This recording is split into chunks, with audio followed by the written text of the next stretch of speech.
Welcome to my views and news. Several viewers contacted me, several commented in a comment section asking about the players, the parties to the conflict in Sudan. What is Ethiopian role? What is Isaias Afwerki's role? Are Isaias Afwerki and PM Abiy backing General Hamathi of Rapid Support Force?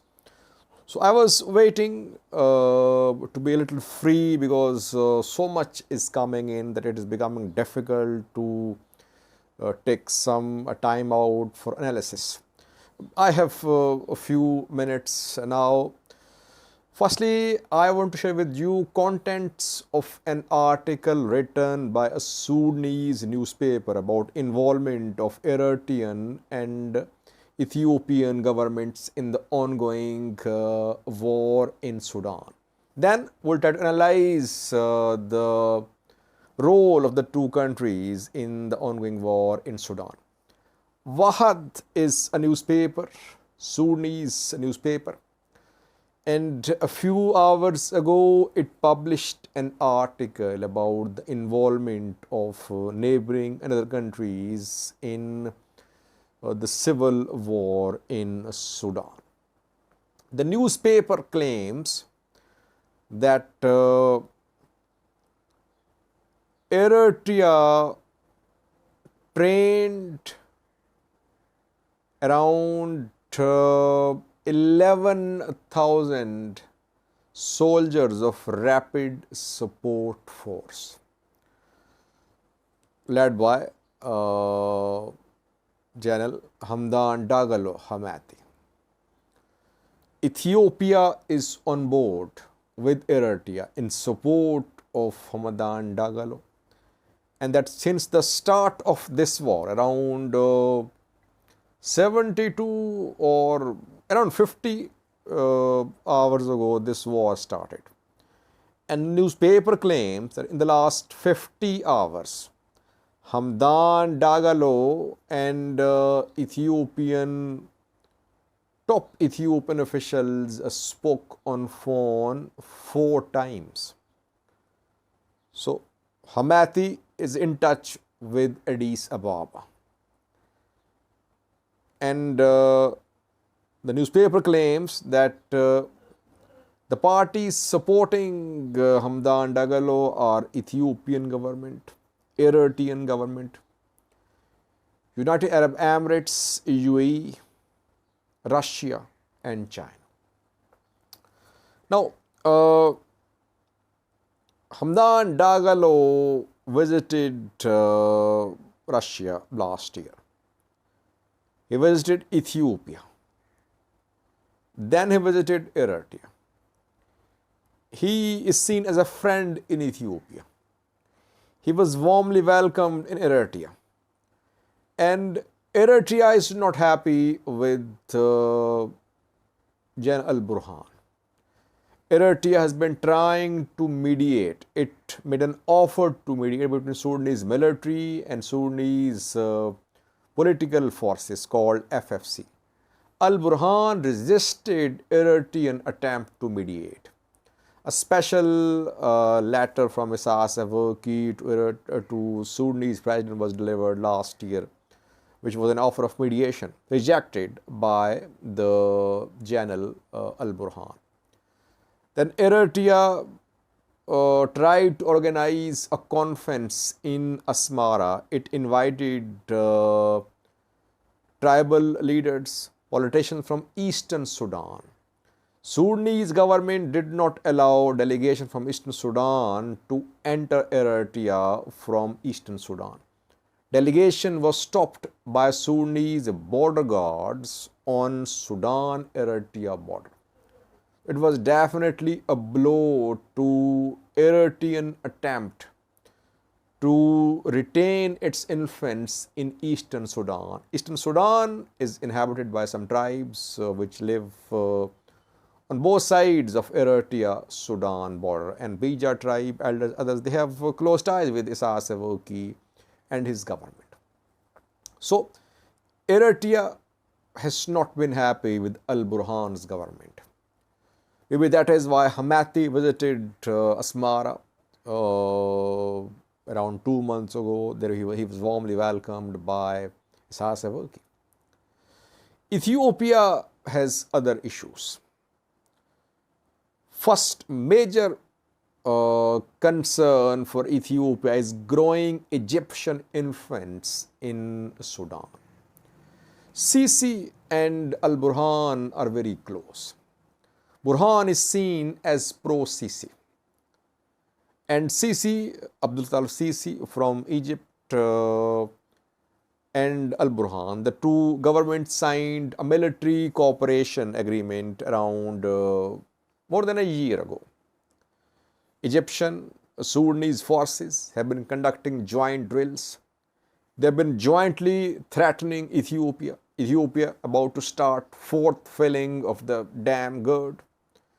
And Egypt has been trying to use Sudan against Ethiopia.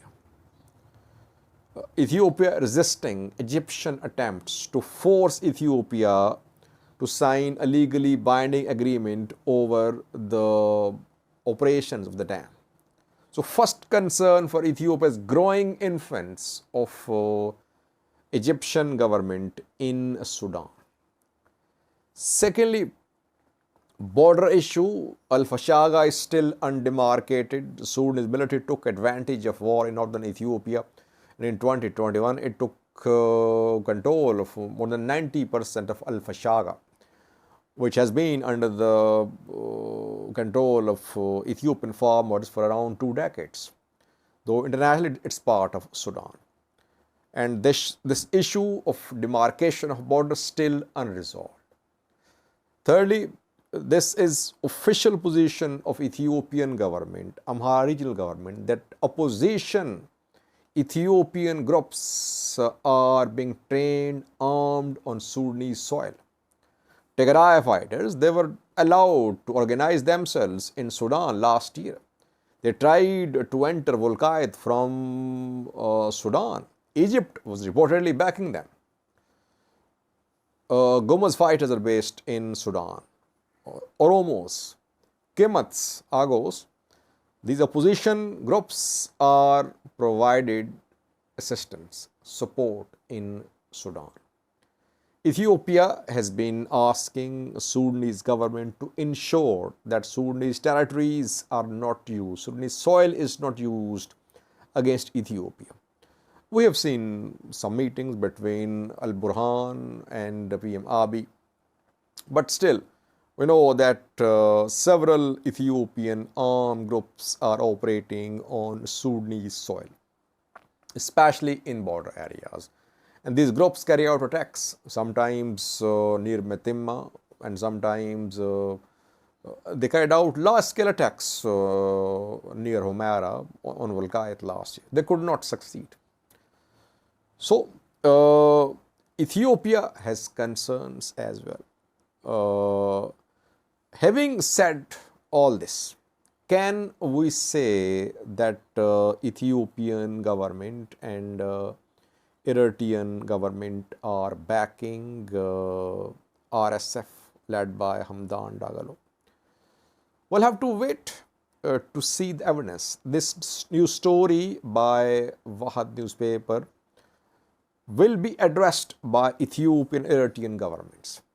PM Abiy talked to both Al-Burhan and Hamdan Dagalo yesterday. He offered to mediate. Does it mean that Ethiopia is neutral? No. The offer of mediation does not mean that Ethiopia is neutral. Why? Because if you remember, in 2021, when war was ongoing in Ethiopia, and Sudan was taking advantage of the war by taking control of Fashaga, and Ethiopian opposition groups were being armed, trained in Sudan. Back then, Sudan offered to mediate to resolve the conflict in northern Ethiopia. Though back then, Sudan was seen as controversial by Ethiopian government. So, offer of mediation from the Prime Minister of Ethiopia does not mean that Sudan sees Ethiopia as neutral. So the conflict in Sudan is not only internal but external as well. Russia has its own concerns. Russia wanted to establish a naval base in Sudan. It signed an agreement, but this agreement could not be implemented because Egypt, Burhan, and of course, through Egypt, US can put pressure upon Al Burhan. I don't know about China. UAE is said to be a supporter of Houthi too. So yes, there are external players who could be involved in the civil war ongoing in Sudan, but it does not mean that there are no internal issues which led to the start of this conflict. Hamdan and Burhan represent two pillars of power in Sudan. RSF is mainly based in Darfur. Western Sudan is stronghold of RSF. Northern Sudan is stronghold of Sudanese army. Northern state where there is Merve Air Base, which was taken by RSF fighters around 48 hours ago, and then they retreated. A few hours ago, Sudan military retook Merve Air Force Base. Merve Air Force Base is in a northern state of Sudan, and this state is from where Burhan is. This state is from where Umar al-Bashir, former ruler, was. This state represents the stronghold of Sudanese army. RSF has been trying to gain a foothold in Merove, in northern state, and Al-Burhan, Sudanese army, has been trying to have presence in Darfur. Al-Burhan tried to form some forces in Darfur in the home border guards, while Houthi deployed its fighters, RSF fighters, to northern state. So this confrontation is not just because of external players' involvement. Houthi and Burhan have their internal issues as well. Both are fighting for power, basically. This is fight for power between the ruling elite, between two factions, security factions of the ruling elite. People are suffering. And of course, when there are internal conflicts, outside forces, external players exploit the situation because they have the interests too. Increased Egyptian influence in Sudan will definitely be a matter of concern for Ethiopia.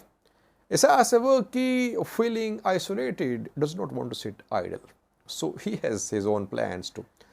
Russians planning to establish a base in Eritrea after their frustrated attempt to establish a base in Sudan have their plans too. So we can say that external, internal players are involved, but question is, how far will this support Houthi? Will this support Houthi practically too? We'll see in coming days, weeks. Thank you for watching.